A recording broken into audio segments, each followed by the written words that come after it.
Olá, muita paz de Deus para a tua vida. Bem-vindo, bem-vinda ao nosso estudo bíblico. Hoje, o capítulo 9 de Josué, na parte 11 da série Josué, o livro da Bíblia Sagrada.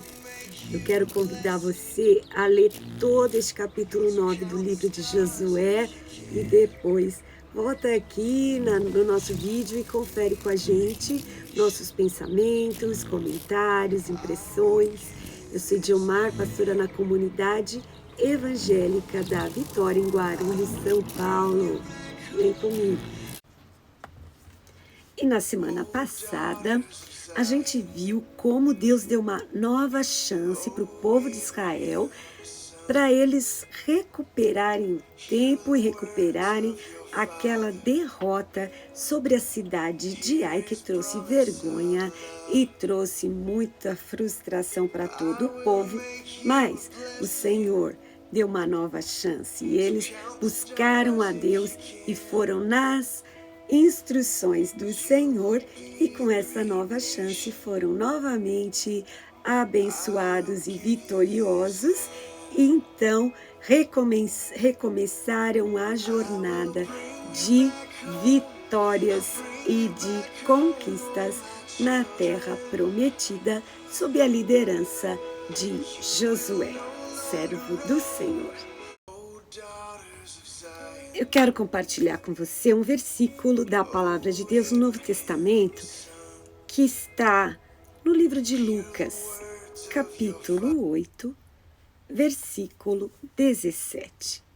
Diz assim a palavra do Senhor, é o próprio Jesus falando: não há nada oculto que não venha a ser revelado, e nada escondido que não venha a ser conhecido e trazido à luz.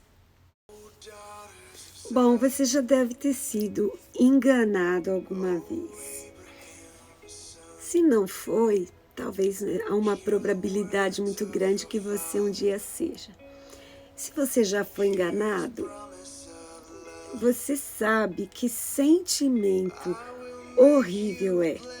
Principalmente se você acredita em algo e toma uma decisão baseada neste engano e que afeta outras pessoas e que traz consequências, e que também aquelas pessoas em quem você acreditou são, na verdade, inimigos, não só seus, mas de todo o seu país.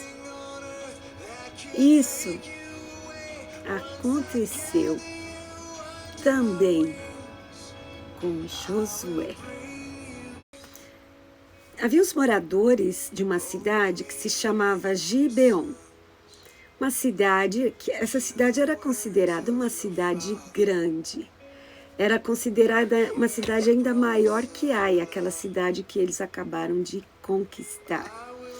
E era como uma das cidades reais.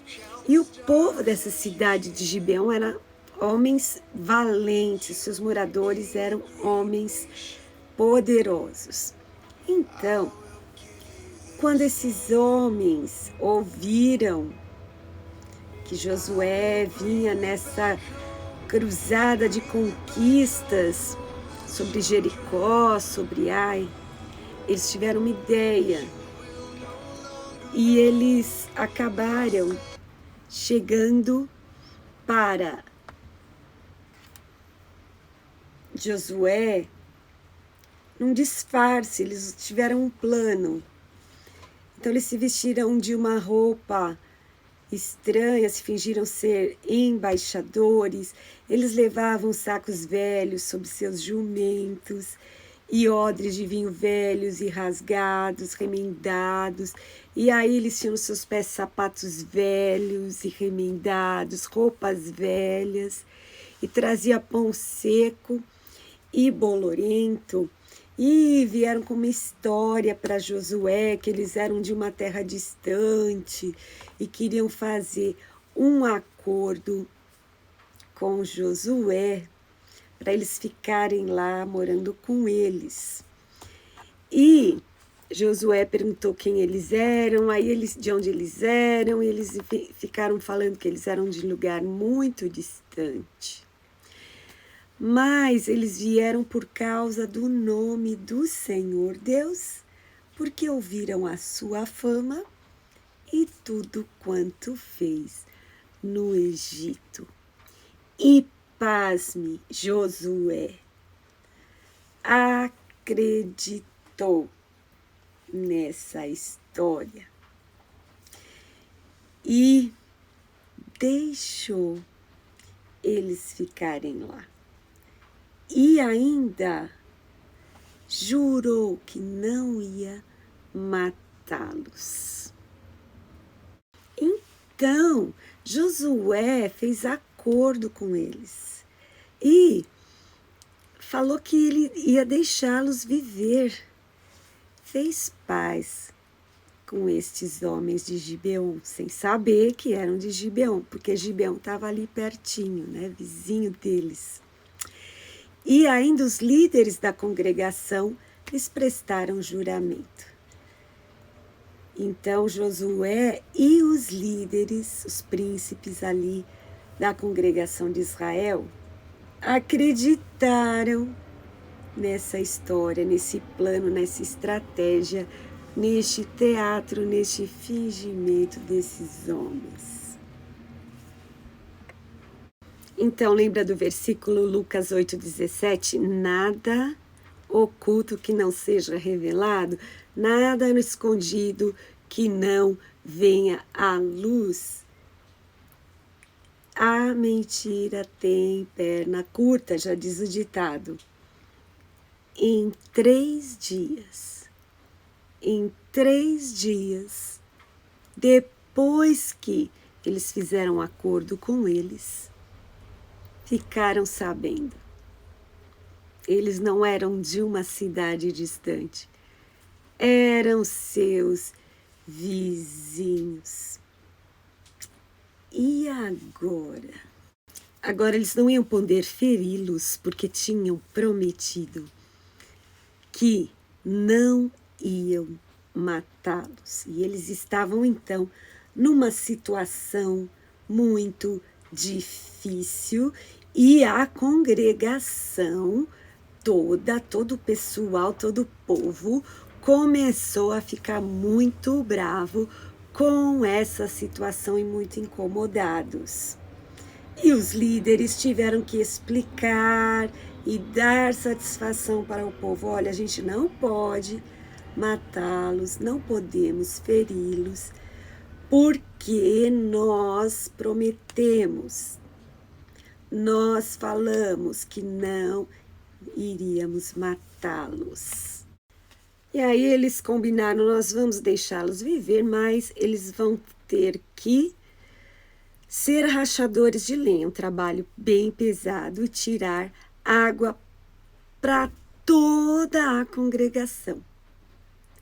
Então, este era o castigo que eles tiveram pela mentira, pelo engano e por se passar ser quem eles, na verdade, não eram.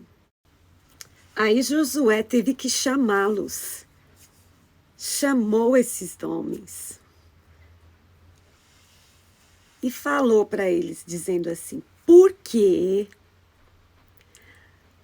vocês nos enganaram? Por que vocês falaram que moravam tão longe, sendo que vocês moravam no meio de nós? E Josué falou: vocês vão ser malditos, vocês não vão deixar nunca de ser nossos empregados, nossos servos. Não vão nunca deixar de ser rachador de lenha, nem tirador de água para a casa do meu Deus. Olha a resposta que esses homens de Gibeon deram para Josué. Impressionante. Eles falaram assim: com certeza foi anunciado aos teus servos, quer dizer, a eles, que o Senhor teu Deus ordenou a Moisés, seu servo de Deus, que a vós daria toda essa terra e destruiria todos os moradores da terra diante de vós. E aí nós ficamos com muito medo pelas nossas vidas, por causa de vocês. E aí nós fizemos isso. E agora nós estamos nas suas mãos, né? Faz aquilo que você acha certo. E você vê que esses homens de Gibeon acreditaram em Deus. Eles acreditaram que realmente Deus estava lutando por Israel e não adiantaria nada eles lutarem contra Israel. Então, eles tiveram essa ideia, bolaram esse plano para salvar a vida deles. Mas algo interessante é que eles tinham um conhecimento grande de Moisés, da palavra e de tudo o que Deus fez no Egito, o que Deus estava fazendo a favor de Israel. E eles acreditaram tanto que, em vez de ficar na sua cidade e lutar contra Israel, eles bolaram esse plano para não morrer, porque tinham certeza que iriam morrer, de forma que eles acreditaram no Deus de Israel e ficaram ali junto com o povo, mesmo arriscando, a sua vida perante o seu próprio povo de Gibeon, arriscando também a sua vida no meio do povo de Israel. Mas tiveram fé, tiveram confiança e conseguiram uma promessa de que eles iriam viver antes de ser revelada a sua verdadeira identidade. E como Raabe, eles ouviram os feitos do Senhor. Como Raabe, eles queriam estar do lado certo da história, do lado do Senhor Deus de Israel, que não perde nenhuma batalha. E como Raabe, eles habitaram no meio do povo e começaram a viver as maravilhas que é estar junto na presença do Deus verdadeiro, o Deus da Bíblia, o Deus de Moisés, o Deus de Israel. Vamos conferir aqui em Êxodo 23, versículo 22 em diante, o que esses homens de Gibeon estavam falando. O que esses valentes de Gibeon estavam conversando com Josué. O que Deus ordenou a Moisés. Aqui está escrito, em Êxodo 22, 23, que o Senhor falou assim para Moisés: se vocês diligentemente ouvirem a minha voz, falando para o povo, Deus falando para o povo de Israel, fizerem tudo o que eu disser, olha que a bênção e a vitória e a conquista de Israel é condicional, quer dizer, se ouvirem a voz de Deus, fizer tudo o que Deus disser, olha o que Deus fala: serei inimigo dos teus inimigos. e adversário dos seus adversários. Ninguém quer Deus como inimigo, porque é o Deus Todo-Poderoso. E olha o que o Senhor Deus prometeu a Moisés: meu anjo irá adiante de ti. Te levará aos amorreus, aos heteus, aos perizeus, aos cananeus, heveus e jebuseus, e eu os destruirei. É o Senhor que está falando. Mas o Senhor dá também instruções, né? Êxodo 23, 24. Não te inclinarás diante dos seus deuses, dos deuses falsos deste povo. Nem os servirás, nem farás conforme as suas obras. Quer dizer, não era para imitar o comportamento e o que esses povos faziam. E o que era para o povo de Israel fazer? Destruí-los totalmente. Quebrar de todo as suas estátuas. E servir ao Senhor, vosso Deus. Ele abençoará o seu pão, a sua água, e eu tirarei de meio de vós as enfermidades. E aí continua, né? Este capítulo. E ele fala assim, no versículo 27 de Êxodo 23, enviarei o meu terror adiante de ti, destruindo a todo o povo onde entrares, e farei com que os teus inimigos te voltem as costas. Olha só, o Senhor falando, lançarei o meu terror diante de ti. Quer dizer o que isso? Quer dizer, antes deles chegarem, o povo já está aterrorizado, apavorado. É o que estava acontecendo com o povo de Gibeão, já estava apavorado. O povo de Jericó, a própria Raabe, já queria fazer também um plano ali, um acordo com o povo de Israel para salvá-la e toda a sua parentela. E esses homens aqui também já estavam aterrorizados. E o que é isso? Isso é o que Deus prometeu para Moisés, que antes do povo chegar com a tropa deles, com os seus soldados para destruir a terra, para a guerra, eles já iam estar atemorizados, morrendo de medo, porque Deus ia mandar o terror antes deles lá, né? Antes deles chegarem. Porque eles saíam ouvindo tudo que Deus havia feito por Israel.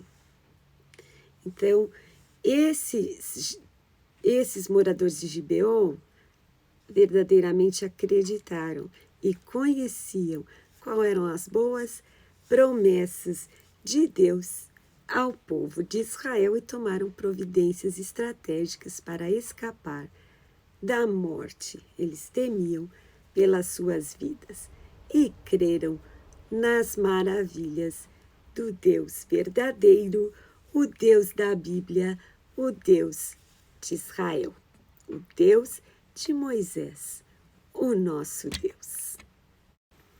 Vale notar que tanto Raabe quanto os Gibeonitas chegaram perante a presença do Senhor como pecadores.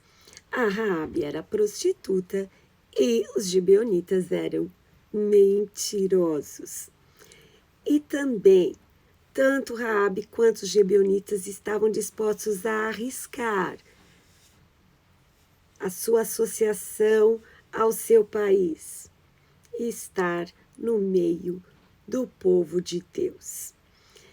Os Gibeonitas, eles são descritos, como eu já citei, no próximo capítulo você vai conferir, Josué 10:4, eles são considerados um povo valente.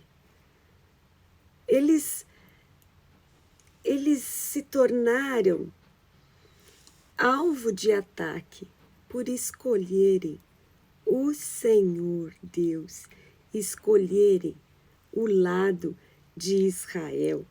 E também Raabe e os Gibeonitas alcançaram a salvação através do Deus de Israel. Que História linda, né? E a gente vê na Bíblia como os gibeonitas continuaram, né, na história da palavra de Deus. Eles se tornaram uma cidade de sacerdotes, olha só, em Crônicas 16, 39, 40 e 21, 29. Pelo menos um dos homens valentes de Davi era um gibeonita. Isso está em 1 Crônicas 12, 4. Deus apareceu e falou com Salomão em Gibeon. Isso está em 1 Reis 3, 4 e 5. Os gibeonitas estavam entre aqueles que reconstruíram o muro de Jerusalém com Neemias. Isso está registrado em Neemias 3:7 e Neemias 7:25. E profetas como assim, Ananias, filho de Azur, veio de Gideão. Você pode conferir isso em Jeremias 28:1. Isso são apenas alguns exemplos das grandes coisas que Deus pode fazer com as pessoas que chegam a Ele como pecadores, mas perante a presença dEle com humildade e amor, se entregam a Deus e querem andar segundo os seus comandos, os seus mandamentos, seus estatutos, andar obedientes à sua palavra. Em Mateus 26, 41, o Senhor Jesus diz: vigiai e orai para não cair em tentação. No capítulo 8, capítulo anterior de Josué, eles tinham acabado de ouvir a palavra de Deus que foi lida para eles em voz alta. Eles tinham lembrado de toda a palavra como tinha que ser, como Deus ordenou a Moisés, mas mesmo assim, você não vê no capítulo 9 eles orando para tomar a decisão quanto a estes gibeonitas que estavam ali disfarçados. Você não vê eles consultando a Deus e orando antes. Daí a importância de nós, quando temos que tomar decisão, buscarmos a Deus. Não só vigiar, mas também orar. Não só investigar, mas também orar.